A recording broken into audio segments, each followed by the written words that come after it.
In today's show, Joe Freeman of The Oregonian Oregon Live joins the program, and we check in with the Blazers after 22 games, where they are, where they're going, and so much more. Welcome to Locked On Blazers. Let's get into it.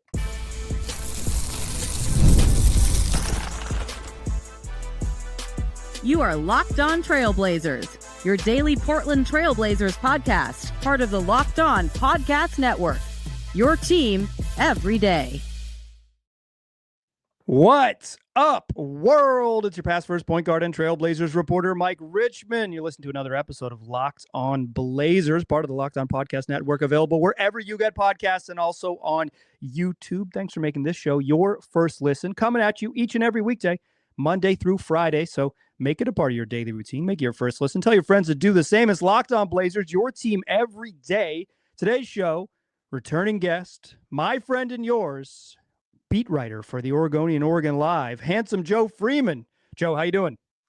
Michael, I'm fantastic. How are you doing? I'm doing okay. I'm going to make it through this podcast, and then anything could happen. The Blazers The Blazers are 9-13 through 22 games. I feel like record-wise, about where you think they would be. They're tied for 9th in the West. I think 10th according to the tiebreakers, but tied for 9th in the West. Kind of where you thought they would be through 22 games. How they've got here has been a little bit different. That's what I want to talk about today. Kind of a little temperature check on where this team is. What do you make of the first 22 games? Like big picture, where is this team? Big picture, I think, like you said, record-wise, they're probably about where we predicted they would be at all of our Tuesday night basketball over-unders. I think we're right in the middle, or right about where they thought we all thought they'd be. But I think talent-wise and ability-wise, they're probably a little better than we thought. They've just been absolutely destroyed by injuries. As everybody who's listening to this podcast knows, 10 different guys have missed a combined 103 games this year. It's just absurd. Now, that does factor in Damian Lillard, which kind of doesn't count. But even so, 9 and whatever the math would be otherwise is still a lot of games, especially when you're, factoring in that they played, 4 games without their starting backcourt. I don't know. I think it's something like 12 games without any point guard at all, maybe more than that.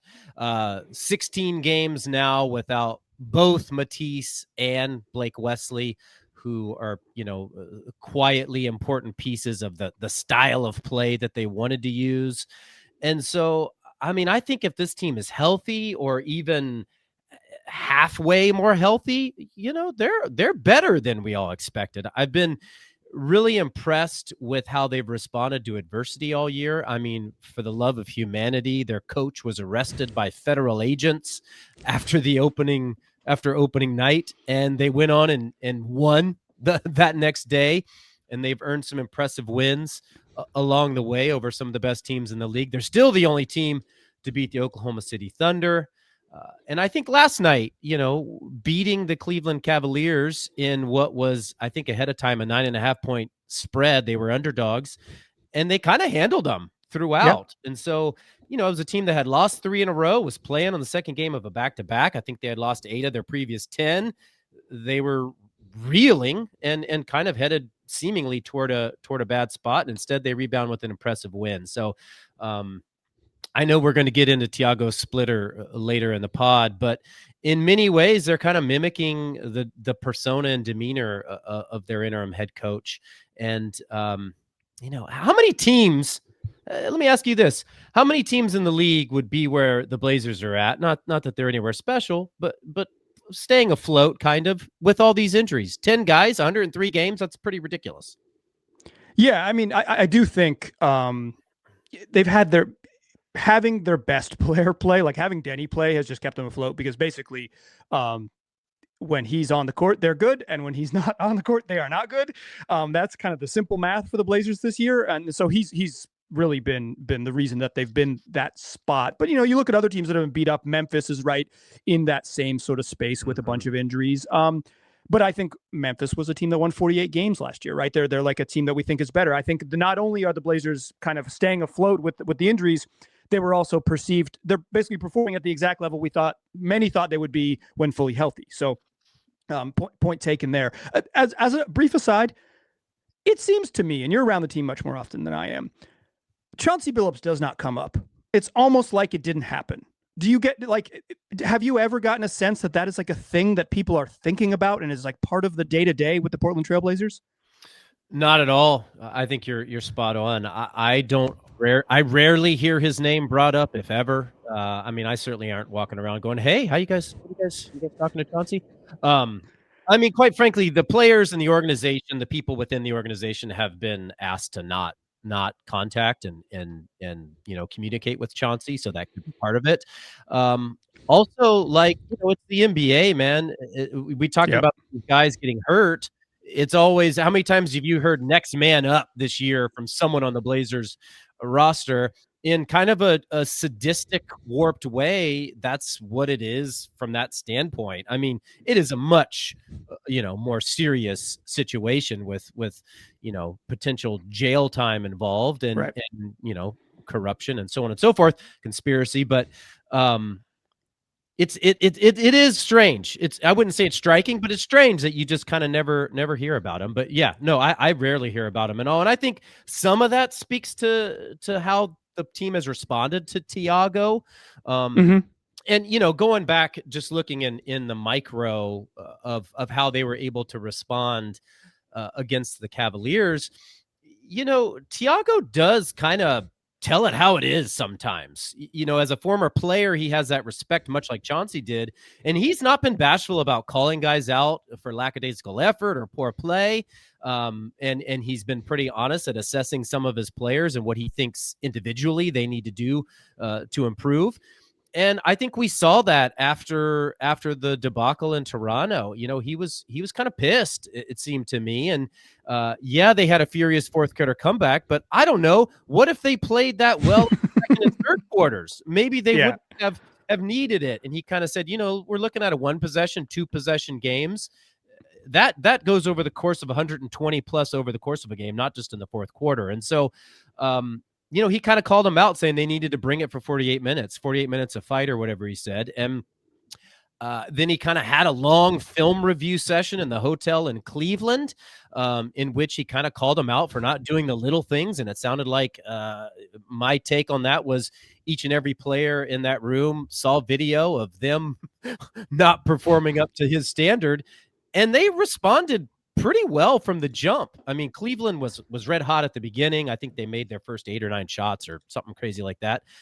But the Blazers didn't fold. They didn't wilt. And then they kind of became the more aggressive team and the more demonstrative team. And they kind of took over from there. It was a pretty solid win, I thought, and a nice response for a young team that's playing shorthanded. Yeah, and also Carolina legend Caleb Love hit 4 threes, and as predicted yesterday on the podcast, the Blazers will never lose a game which Caleb Love comes off the bench and hits 4 threes. I said it yesterday. I'll say it again. If he hits 4 threes off the bench, they will never lose. I think one of the biggest things with this season has been Deni Avdija. I want to ask you about that after the break. We will do that. Join us in the second segment because Deni has taken a leap, and I want to ask Joe about that leap. Join us there, won't you? First, I want to tell you that this show is brought to you by DoorDash. The NBA season is heating up, and DoorDash has a way to keep fans in their bag the whole way through. Whether you're watching the highlights, you're watching for tunnel fits, or just your favorite player, or the mighty pinwheels all season long, DoorDash is going to make the entire season more fun because every player has their bag, and with DoorDash, fans can have one too. DoorDash keeps your snacks stocked, your gear fresh, and your watch party vibes absolutely immaculate. So whether you're hosting a watch party and just want to make sure you have all of the food ready to go, or there's nights when your team stresses you out, and DoorDash can become your post-game therapy, delivering you a little desserts or treats you might need to feel a little bit better after a tough loss. DoorDash is the spot to go. From tip-off to overtime, stay in your bag and order on DoorDash. Get snacks, drinks, gear, whatever gets you through the NBA season delivered right to your door. DoorDash, in your bag all season long.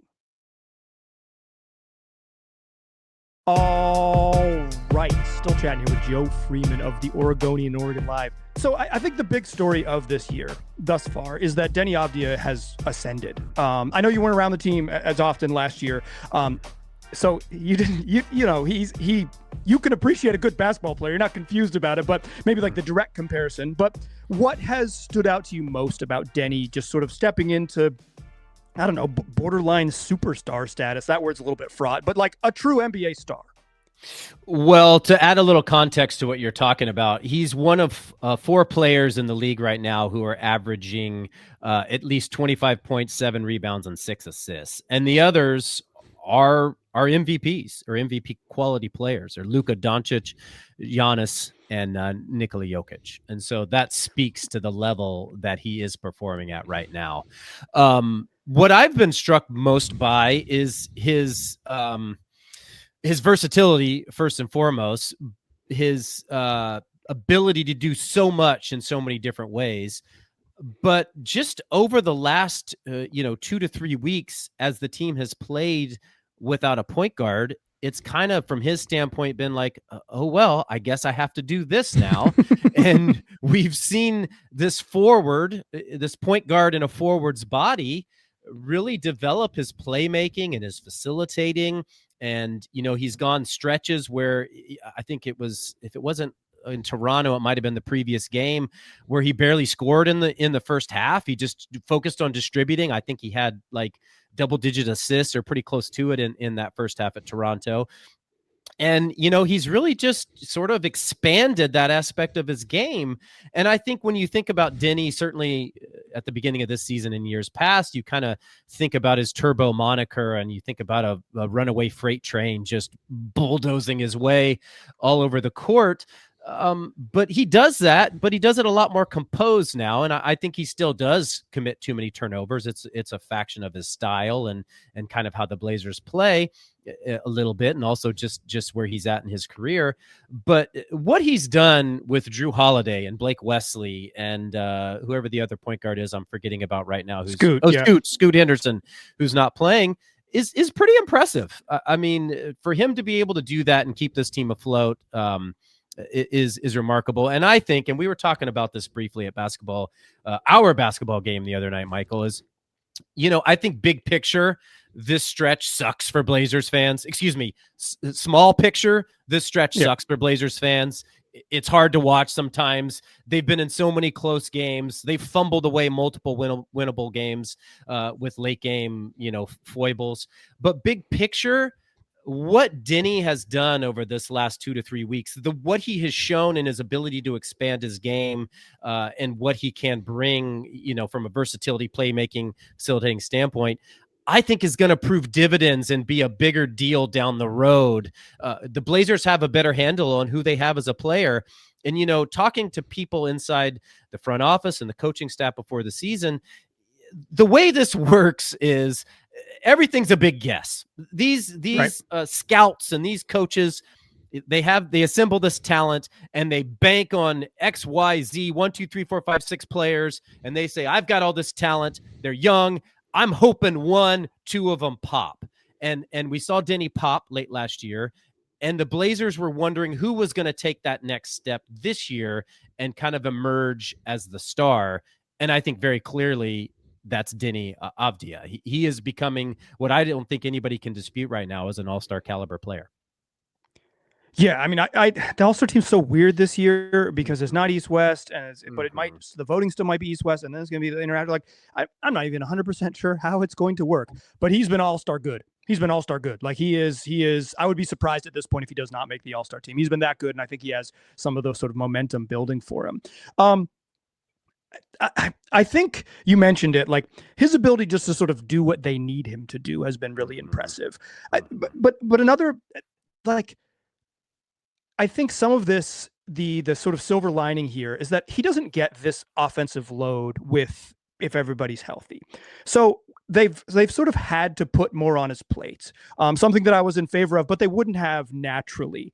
I wonder, and this is just obviously I'm asking for a guess here, is how much of this sticks? Like Deni is capable of so much, but how much when they're healthy do they want Deni as operating as their full-time point guard? All this and how much do they want to scale him back a little bit so he can, do they want him to do less in a perfect world, or do they say this rocks? How can we maximize this version of Deni? I think in a perfect world for this season, they want to lean on their depth, and we haven't seen Scoot Henderson at all. And so let's not forget that he was a high lottery pick. He was billed as the future point guard of the franchise. And so we still need to see what this kid has this year and what many people internally were predicting to be a breakout year for him. And then, of course, we have a future Hall of Famer, Drew Holiday. And when you go to the Blazers' struggles in clutch situations, I think they've played in 14 clutch time games so far this year, and they're 5-6-8. They won their sixth game last night. Most of those wins came with Drew running the show, and I think they would have much more success in those situations if Drew hadn't have missed the last 2-3 weeks or however long that's been. And so, this season, I think they want more depth. They want to lean on the 10-man, rotation that they've used and their speed and pressure and all that. And so I don't think they would lean on Deni quite as much because, especially with what Drew brings, it's kind of an immeasurable ability that he brings in so many ways. You can measure his stats and what he does, and I think that speaks for itself. But there's a lot of little things behind the scenes that we don't see with him, telling Chauncey Billups back in training camp regarding Scoot, I got him.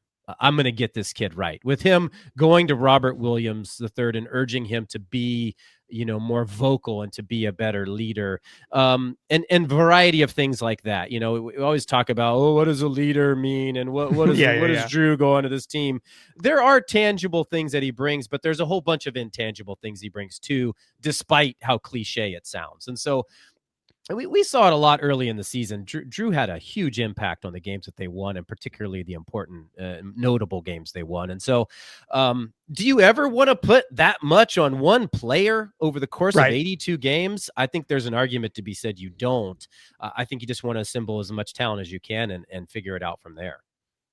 Yeah, I think the shift will be not so much this season. I agree with you. It's the decision making they move forward with, saying Deni Avdija is capable of being a ball in your hand, playmaking, do everything forward. That is kind of like the mold of dudes who win titles. Not to say the Blazers are at that level, but that's the sort of flavor of player that has won championships in the league over the last little bit. I guess Nikola Jokic is a weird one. He also similar, but he's just a different guy. So it's the decisions they make going forward about who do they add, who they trade away, blah, blah, blah, blah, building around and with Deni, understanding how good he can be with this level of ask. But yeah, I think the perfect world for Deni is that he just has his teammates are better, right? I think the Cleveland game is a pretty good example of that. The reason why it worked so well is because other guys were making shots. It wasn't just Deni get into the paint, make a play, blah, blah, blah. It was they were able to swing and trust the pass, and everybody's making threes. Toumani has I'll ask you about him in a moment, but Caleb Love's making threes, Jeremy Grant's making threes. You're getting more production, and Deni was still awesome. He had 27, 7, and 8 or something like that. He still had a freaking LeBron game, but he didn't have to do as much. And he's just so good at getting fouled. He seems like he would be really, really brutal to guard because he's so fast and so physical, and also he is a little bit crafty in his willingness to draw fouls.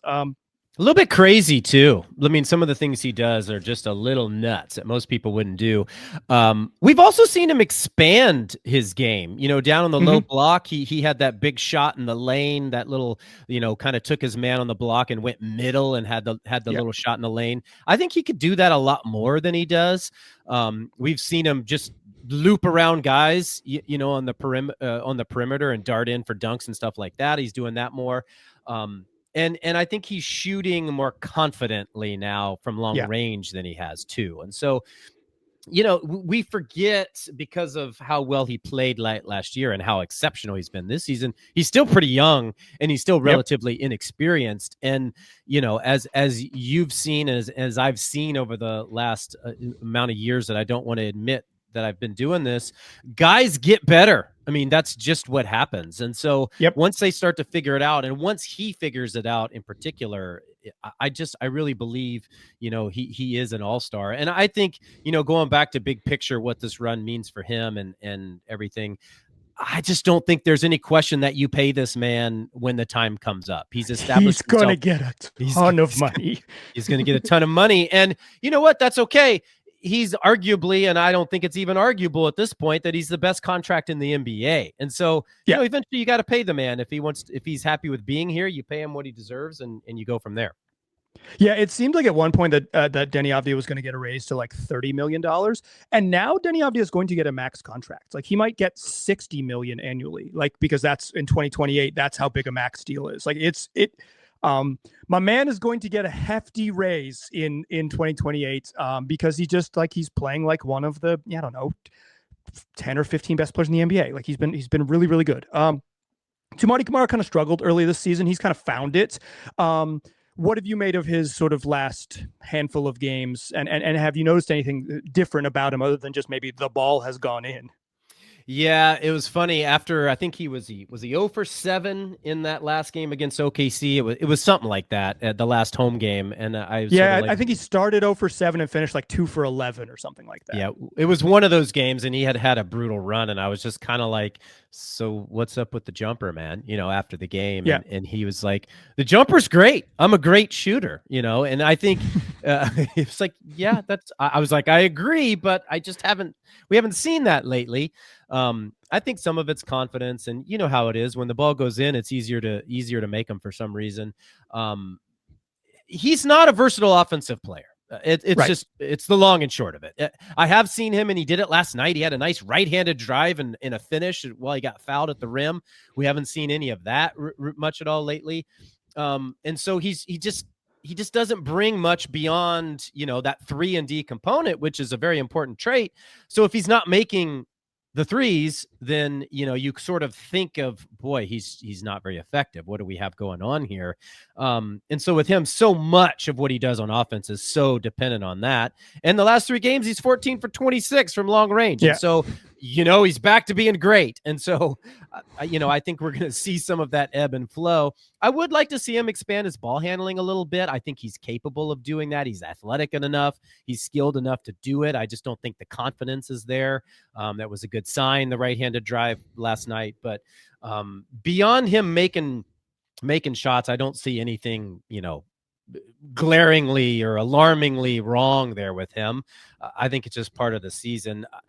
I would like him to bring that defensive intensity that he's relied on so much in some of the less high-profile games. He's always asked to guard the best player on each opposing team, and that takes a lot out of you. Sure. But, he rises to these moments against these incredible teams. Sometimes I want him to rise to the moments in the dull games too. Yeah, like shut down AJ Green the same way you shut down Shai Gilgeous-Alexander. No, they were pretty good against the Bucks or whatever. Sorry apologies to AJ Green. You did get locked up, buddy. Okay, last week, actually, let's take a break and I will ask you about this to close the show. Join us in that third segment, won't you?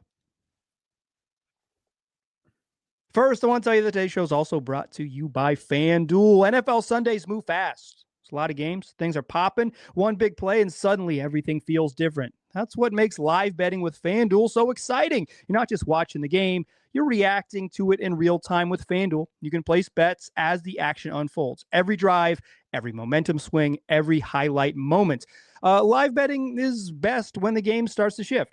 A receiver gets hot, defense tightens up, or the momentum flips after a big turnover. FanDuel lets you jump into the moment. There's live spreads and money lines that adjust instantly. There's player props that update live as the game unfolds and guys get hot. You can bet next touchdown score, drive results, totals, and more. If you're watching the game, it adds another layer to your viewing experience, and you can have that layer update live with you right there when you're playing on FanDuel. So if you want to be right in the middle of the action this season, visit FanDuel.com and place your NFL live bets all season long. FanDuel, the game moves fast, and so can you.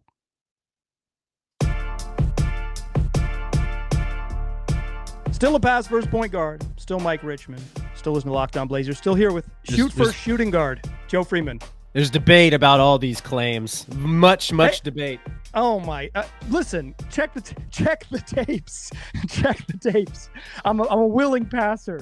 Point guard's got to score. I learned it from Gary Payton. You know, like point guard's got to score. He averaged 20 points a game for a reason.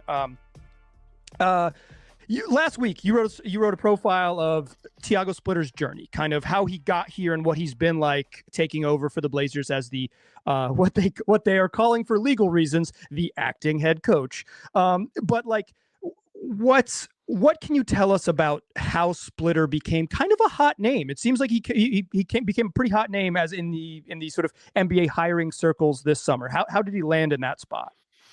Well, let's back up a little bit. You know, once he retired from his playing career, he had a hip injury that sort of forced him to reply, and then he kind of took a year or two there to figure out what he wanted to do, and he kind of landed with good buddy Sean Marks, who is the general manager of the Brooklyn Nets, who he knew from his San Antonio days. And he kind of landed there as an unpaid intern where he kind of tried to figure out, do I want to be in the front office? Do I want to be a coach?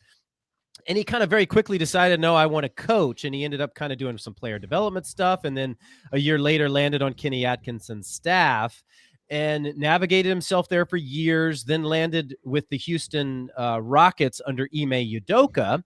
Portland legend Ime Udoka, who was a head coach there and knew Tiago from his days in San Antonio. It's funny how all this always goes back to San Antonio and the great Greg Popovich. But he had developed this reputation as grooming big men. He did so with Sinkin. I can never pronounce his name. Alperen Şengün. Thank you.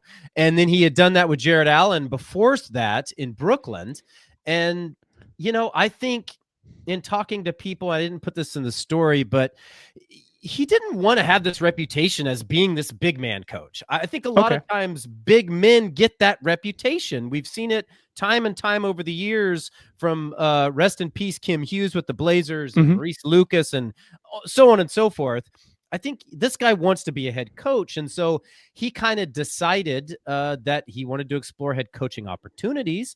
And another Portland legend, David Kahn, former Minnesota Timberwolves and the Oregonian writer who moved on and is now co-owner and CEO of Paris basketball. Tiago kind of landed on his radar after he lost his coach to the NBA, to the Memphis Grizzlies. Paris had a very successful season, and I think they won a Paris championship. Don't quote me on that the year before, but they were very good. Tiago, David Kahn reached out to a player who didn't want to give up his career that was on his radar, and the player said, you should look at Tiago Splitter. So he looked at Tiago Splitter and decided that, he wanted to bring him aboard, and he was not the only, excuse me, I'm skipping ahead. Let's stay where we are. So they brought him to Paris. He coached them to one of their more successful seasons. They won the Paris League. They did very well in the Euro League championships. I want to say they got to the quarters or something like that. They had a good run. They had the MVP of the league. He started generating interest from NBA circles. Doug Christie went over to visit him. Chauncey Billups went over to visit him. Steve Kerr had a conversation with him at David Kahn's urging.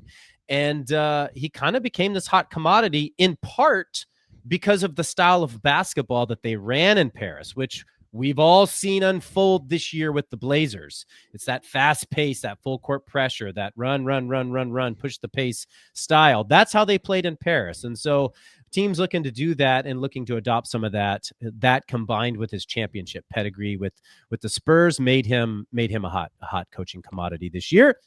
Chauncey went out to Paris, spent about a week out there watching him practice, watching him coach, dining with him, and decided, he wanted to bring him aboard to change the Blazers DNA.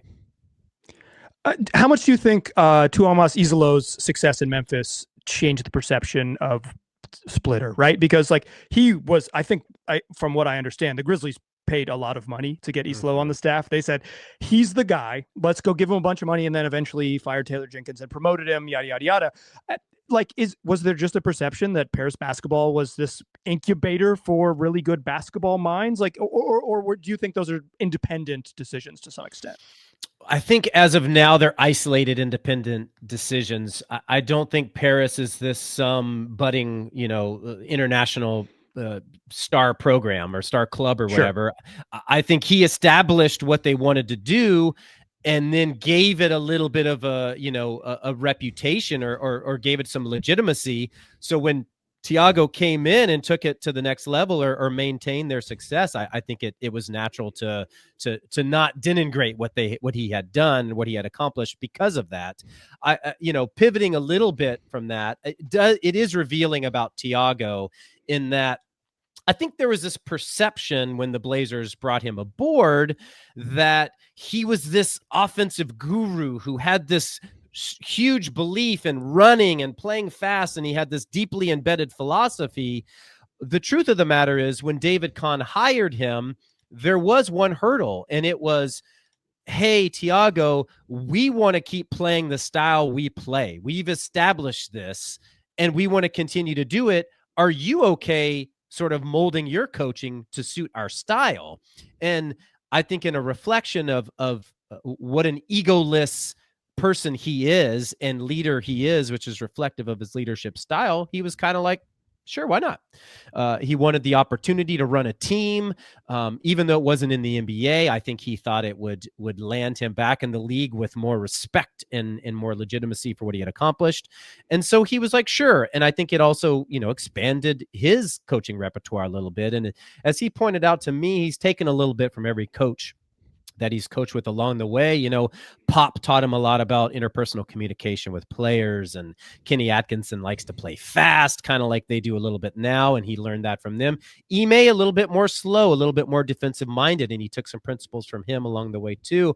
He also, on the speed front, was influenced by Steve Nash and Mike D'Antoni during their time in Brooklyn. Steve Nash brought Mike D'Antoni in, and kind of they talked about the 7 seconds or less philosophy and shooting quick on the clock and all that. So he's got a lot of influences. But to answer your question way back 12 minutes ago, I think if anything, Tiago helped continue the legitimizing that club because he kept it going. I think their point guard is now gone, though. I don't think he plays for Paris anymore. TJ Shorts, he left. Shout out to one of my most dedicated listeners who owns a TJ Shorts bobblehead.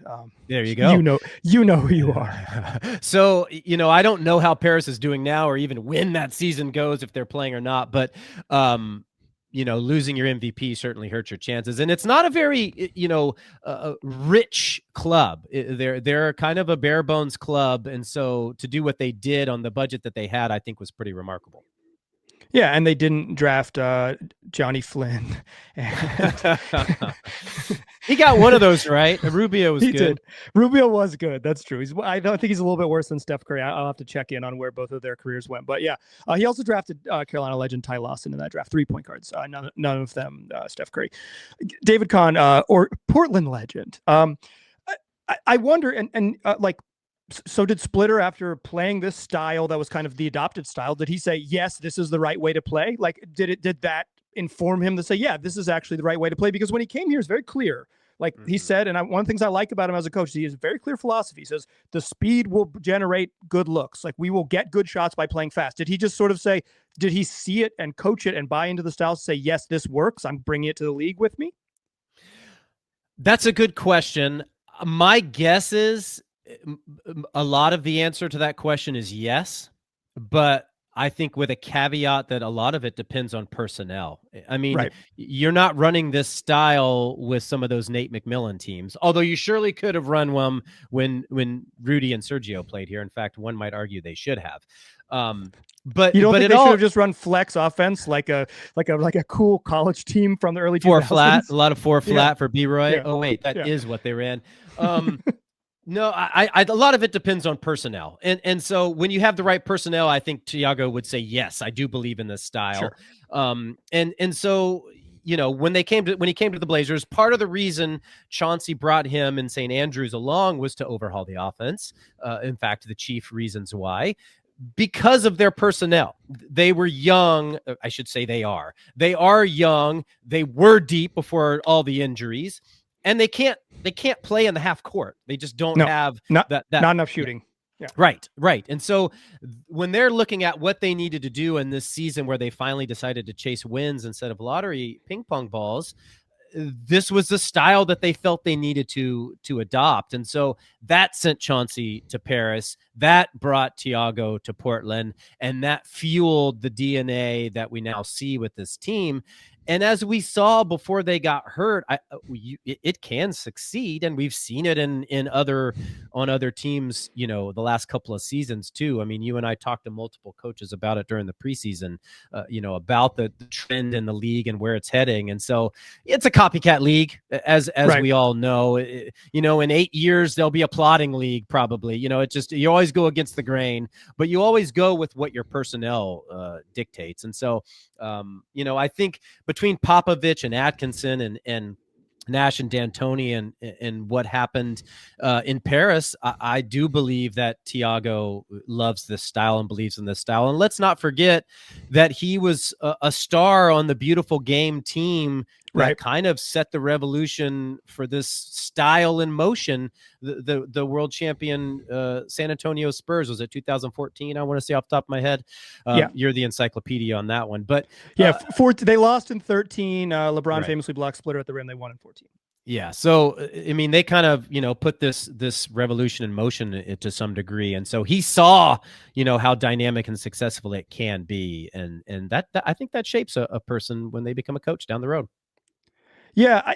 I think my early read on him is that the X's and O stuff is sharp. If I had criticisms of him, I don't think he's always a great game manager. Sometimes I think he takes too many timeouts. Sometimes I think he sits on them. That stuff is just he was thrown into the big chair, right? It's a learning curve. I think he has the temperament to be on the sidelines. And you mentioned that a bunch, is that he's really intense. He's not, do you get a sense that behind the scenes, that intensity comes out with the guys? Yes and no. Much like you see it on the sideline, sometimes it's a little more measured intensity. You can see the rage bubbling, inside. It's like the cartoon, the little red meter just inching up to the top of his head, slowly turning his face red. Outwardly, he's very stoic. He often stands with his arms crossed or with his hands on his hips until he really gets pissed and then goes from there. But I think he's very direct with the players, but from a former, player standpoint and with his experience with Pop, I think he knows how effective that can be. And it carries a little more weight, but I also think he knows when to put his arm around a player. And, talking to Deni Avdija, in that game when they beat the Thunder, their best win of the year, my man was 0 for 11 at one point. It was just like, what are we doing here? At one point in the game, Tiago kind of sidled up to him and put his arm around him and said, hey, it's going to be okay. You just need to relax, man. You're going to hit shots. And that was one thing that Deni kind of credited Tiago with, was his communication. And I think as a former player and with the mentors Tiago has had, that is one of his strengths. He does know how to communicate with the guys, when to push their buttons and how to push their buttons. And so I think the intensity shows up in different ways, like a hard to watch film session in a Cleveland hotel room after blowing a chance to beat Toronto on the road. I imagine there was some intensity in that film session, but I don't think he just runs around screaming at the top of his lungs. So it depends on your, how you calculate intensity, I guess. Yeah. I mean, I think that the real art of coaching is that you just can't yell that much. The season is too long. There's just too many games that you have to pick your spots. There is especially in the modern NBA where it's a players' league. I mean, Bobby Knight's not coaching in the NBA in 2025. He wouldn't last 2 weeks because these guys get paid, as you said. Denny's could potentially make $60 million a year. If that guy gets angry with his coach, that coach is gone basically. So. Yeah, exactly. And it's even the best strategy is going to lose out to talent. Like, it's a players league because talent wins, and that's just sort of the nature of the sport now. So I think picking your spots to win. And for what I understand, Chauncey Billups was not a yeller. He did not yell. So like the what people kind of appreciate about him is that he's a straight shooter, but he wasn't a screamer. So I was wondering, sort of a different temperament on the sidelines for sure. So wondering what that was like behind the scenes. Joe wrote a whole profile. It's linked in the episode description for this episode. However you're listening to this, YouTube or whatever your audio platforms, just go down and click on it. Support local journalism. Support Joe. Support Joe specifically, right? Because if you click on his article, I think he gets to buy more groceries or something like that. I think that's a direct. Let's go with that. Yeah, let's go with that. Joe, I always appreciate the time. Thanks so much for stopping by, folks. If you're looking for more of his work, it is on the internet, OregonLive.com. And also, subscribe to the paper, do what you do. Joe, thanks so much. I appreciate you. Thanks, Michael, for having me. We'll see you again on Tuesday night. Yeah, I might even see, I'll see you Tuesday night, and I'm going to pass the ball so much. I'm just going to be just diming people up. I'm not going to take any shots. You take whatever shots you want, buddy. You do you. I'm going to play the right way. I play the right way. I'm like a young Johnny Flynn out there. Dear listeners. Hey, Johnny Flynn was a great guy, and during his 2-month stretch with the Blazers, I really enjoyed talking with him. He was a good kid. Yeah, the Flynn and Thabit end of the bench days were really, it was a special time for former lottery picks here in this great city. Dear listeners, come back for more shows. 5 of them next week is what we do, wherever you get podcasts, also on YouTube. Tell your friends about the podcast. I appreciate you listening. I will talk to you soon.